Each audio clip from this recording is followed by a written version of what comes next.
Let's talk money. Hello and welcome to Let's Talk Money. I'm your host, Surabhi Upadhyay. Women and money. It's an important issue. Sometimes it's a tricky issue. But we are here today to explain why this is more conversation about liberation.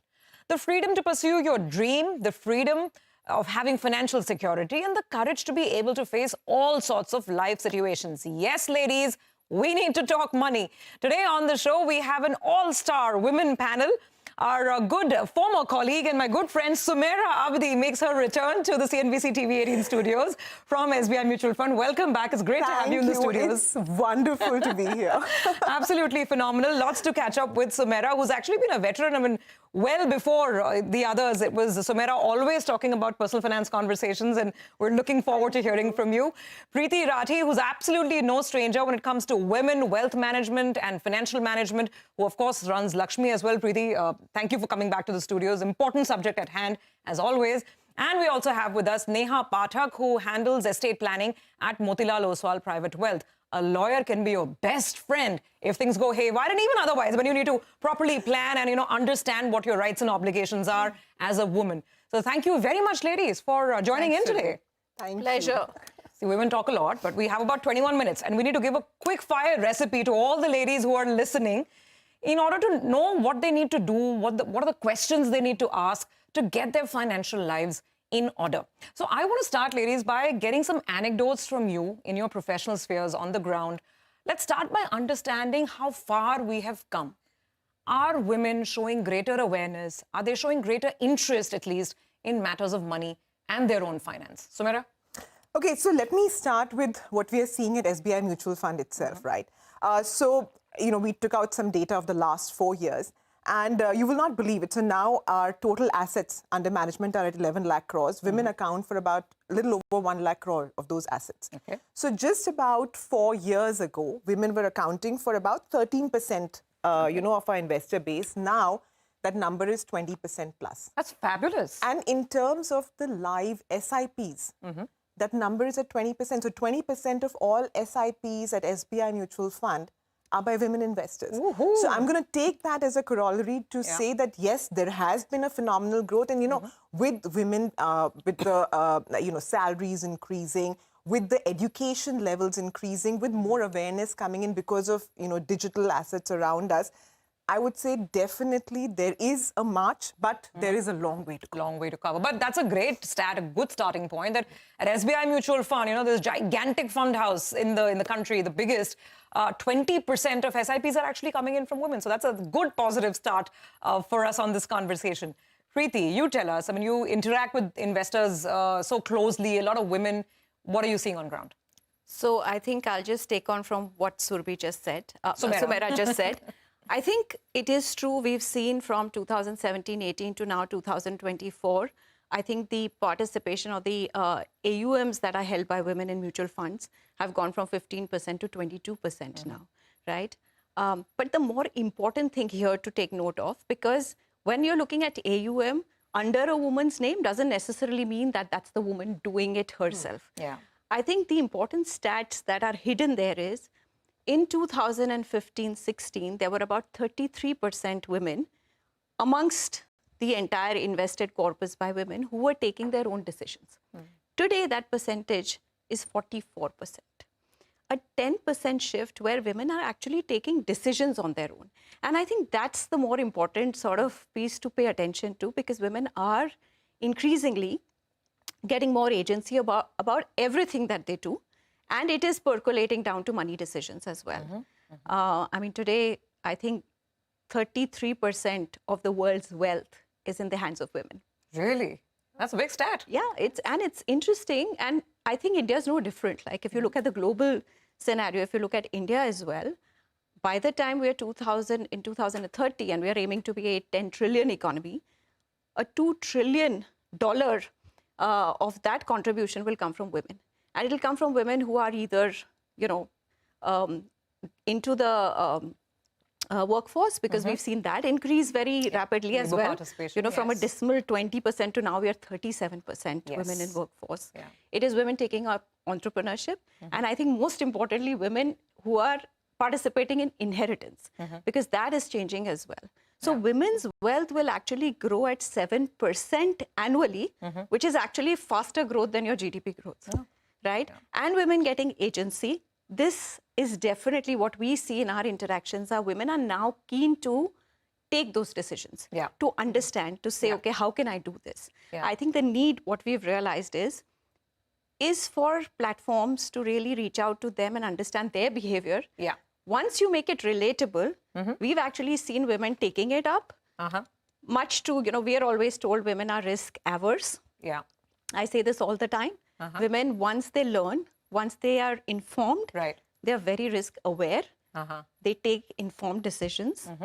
And they take really good, disciplined actions on it. And that's good to hear that women are not just risk averse; they're risk aware. I think that's a great statement. And we'll come to this whole the way we take decisions and how can we take better decisions in just a bit. I think we'll put the stats up as well. Let's get the data up. This whole participation in the labor force.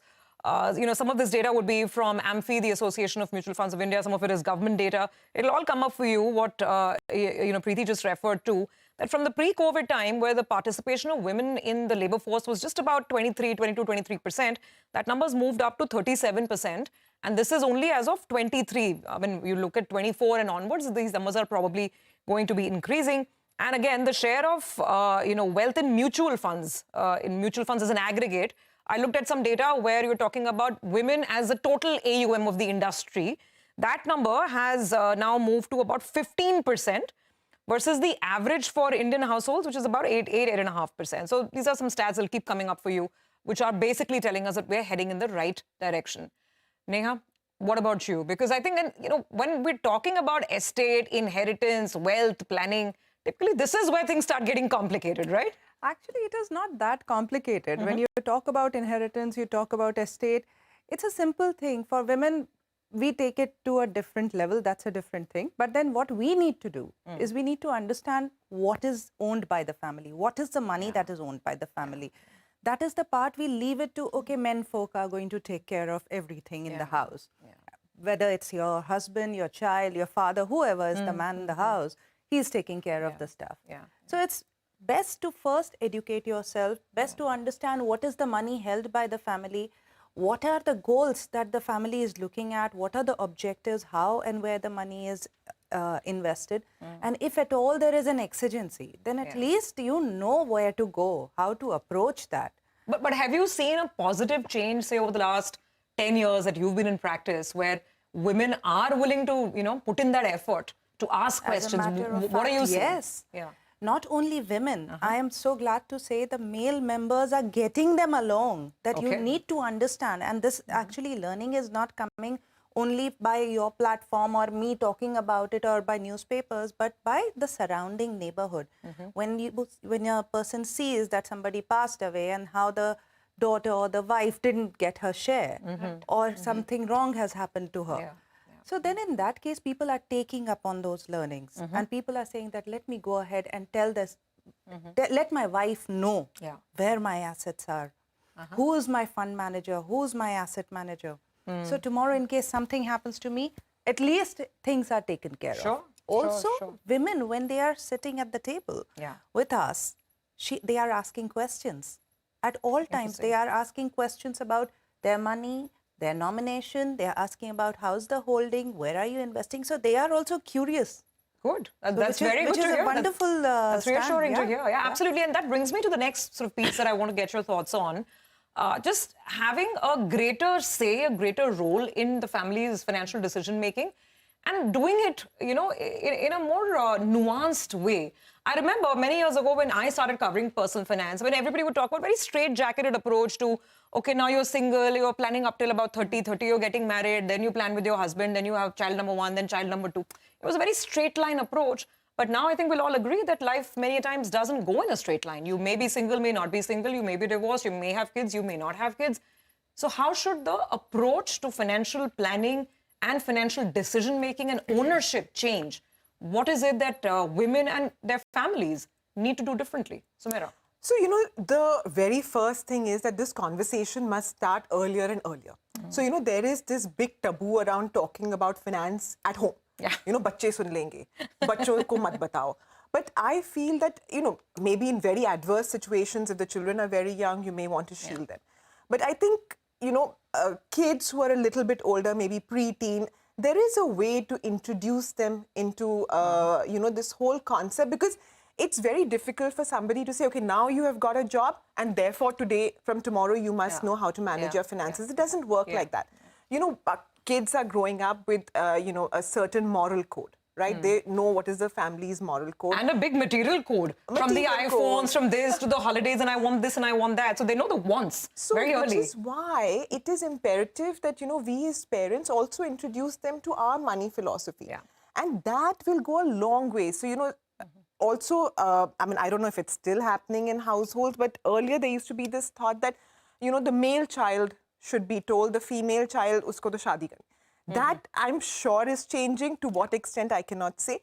But that conversation has to start happening earlier and earlier. And I think if kids are growing up, knowing, you know, being aware of how finances are in the family, what the family thinks about it, you know, how they want to handle it, they will grow up to be more, not just financially aware of the situation, but they will be more confident in their life as adults. So if the you want that, you know, for adults to be better or more aware financially, it has to start earlier and earlier. Got that. That's a fair point, great point. Priti, let me ask you, and then I'll ask Neha as well. And now that we're talking about having a seat at the table, so, I mean, the awareness part is in our hands. We need to take interest. I mean, it starts there. But then what? Now, these are tricky conversations. These are difficult conversations, especially if you're married and you have in-laws involved and joint ownership of assets. How does one navigate it?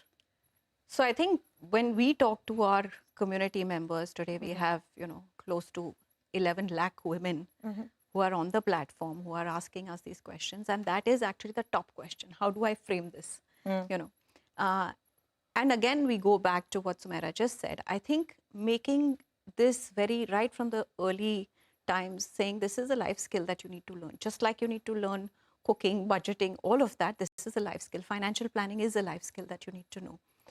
I think once you have that understanding of saying, okay, I need to now be on the table. And more importantly, I think to be on the table, because one of the things that I also want to add on to your earlier question was that for women, there is a paradigm shift in our lives, right? For example, there was a time when it was, you know, studying and having children and retiring. Correct. Today, if you look at women and their lives, there are like mini retirements that we face, right? Every time you have a child, every time you get married, sometimes just out of choice as well. And lifespans increasing. You want to take a break, Absolutely. So you need to actually plan for all of this, and which is why a woman needs to come to the table. Because typically, estate planning, wealth planning, or even if you go to middle income or low income households, financial planning or money goals were all around either the male members of the family or the children, because it was like, let's look at family security, right? Exactly, it was one unit. Correct. So we never thought independently. So we did this Lakshmi Women and Money Power survey. And, you know, stats that are astounding. So the top 3 goals that women thought of when they had money saved was child's education. That's the first goal, right? Then there is the family's financial security, and then it could be travel. But nowhere does her own financial security feature. Her own retirement. We had less than 2% women who were even thinking that I need to think about my retirement. So I think getting all of these, putting this down, coming to the table, putting this down as financial goals, planning for these is very important. I think it is still difficult to, you know, in a lot of family settings for a woman to come to the table and ask questions. A lot is changing, like Neha said, especially in the more mass affluent families. But today, if you go down to, you know, tier 2, tier 3 cities, it is still a very difficult conversation to have.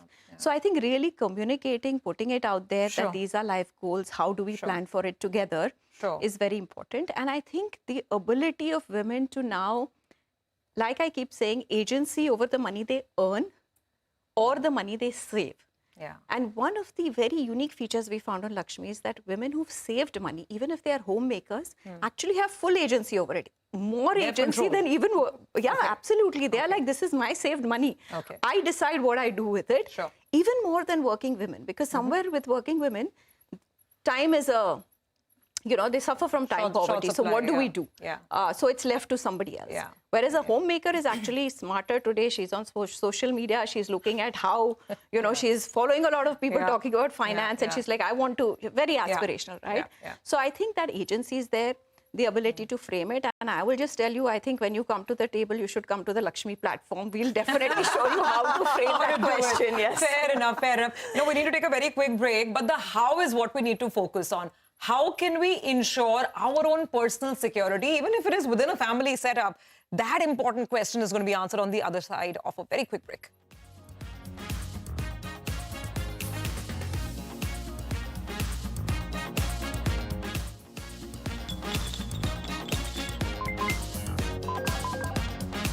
Let's talk money